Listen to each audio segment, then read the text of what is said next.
Hey guys, SoCal Val here. You are listening to the Hitting the Turnbuckle podcast.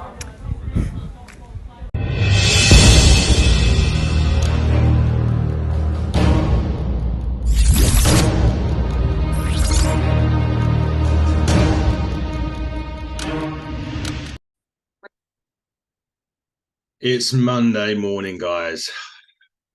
Welcome to the Hitting the Turnbuckle podcast. I'm your host, Adam Cousins, and this will be a really quick Rampage review. I'm still tired after saying on the collision review, going back from Ignite. Again, a massive thanks to everyone that went to the show yesterday. It was packed house at Ignite.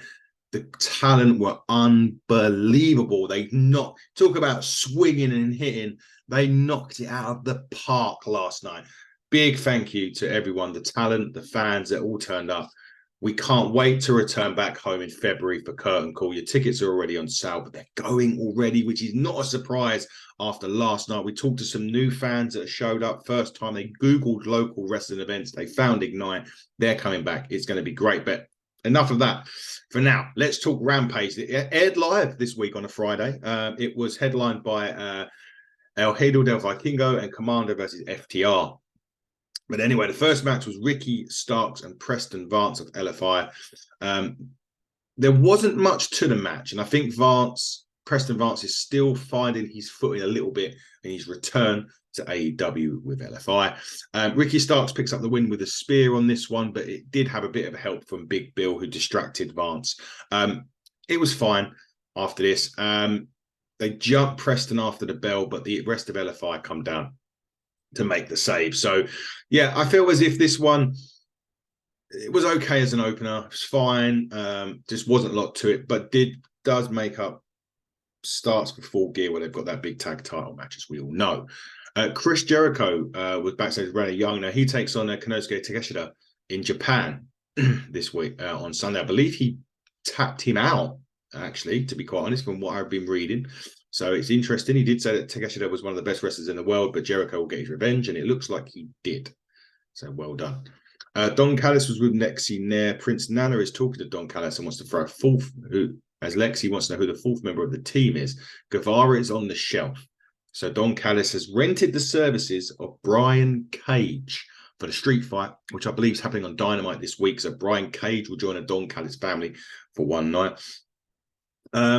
We come back from the break at this point, and Lexi's with Jay Lethal and the company of Jeff Jarrett and the usual crew. He said he embarrassed Eddie Kingston in Memphis, and Jay Lethal says that he is the number one contender for the title. Ortiz is here. Says whatever Lethal has to say, says to his face. Karen says Ortiz should watch what he says because he might get jumped. Ortiz says where he's from, if he's going to get jumped, he's going down swinging. And he did go out swinging, but unfortunately Satnam Singh gets chokes him out at that point. There you go, pretty much. Ruby Soho against Red Velvet. Ooh. This was, I don't know. You can tell on this one, Red Velvet is not quite where you need her to be right now in the women's division, in my opinion. It was, and the finishing sequence of that was where kind of shows it to her. Ruby got some flowers at ringside. Delivered to her by ringside. We'll get into that in a minute. Velvet rolled her up for a 2. Rolling elbow by Ruby. Velvet counters to the corkscrew for the win. Red Velvet picked up it's actually a really big win for her, but it just didn't work for me. As I said, she's still got a long way to go. However, she did pick up a big win over Ruby Soho, distracted by the flowers, to which we will find out who that was sent from in a minute. But there you go, Ruby Soho. Not quite sure what's happening here with Ruby. I expected big things when she joined AEW, and they just haven't worked out so far. Anyway, next match was the Kingdom versus Los Suavecitos. I don't fucking know. So, put it this way. Death Valley Driver, Bronson Bayonet, neck check, done. The funny part was at the end of this match was Roderick Strong was in the wheelchair. He rips his neck brace off, runs in, hits the end of Heart Dake, and then leaves with his neck brace back in the wheelchair. As we already know, because you've already seen well, you may have already seen my collision review by this. Daniel Garcia has challenged Andrade to a match on Collision. And if you listen to the Collision review, you'll find out what happens. You'll find out already what's happened before you've read Rampage. So apologies. It's just the order in which these shows are going out. I can't change. Apologies for that. Ruby Soho was at the back at this point as well. Ruby Soho found out it was Matt Menard. No, it was Angelo Parker, sorry, that sent the flowers. And Ruby seems to be a bit sweet on him. But Matt Menard and Saraya won't let it happen. The main event was FTR against El Hijo del Vikingo. You know I don't like these names. And Komander. There was a this match was really good. Fantastic main event. And it proves that FTR can adapt to any opponent, any style. And this was a perfect example. And Vikingo and Komander got all the stuff that you would expect them to get into. But obviously, FTR won on this with a big rig and capitalized on the one mistake that they did make. However, if you go on social media, you will see a really big spot in this match where Cash falls to the outside.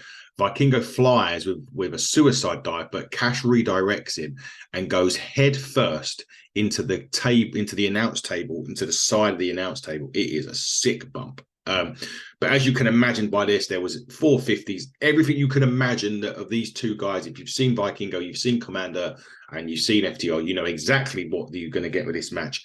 Unbelievable match. Apart from that big thing at the end. They all hugged at the end, but the lights go out and the House of Black are seen clapping like that on the big screen.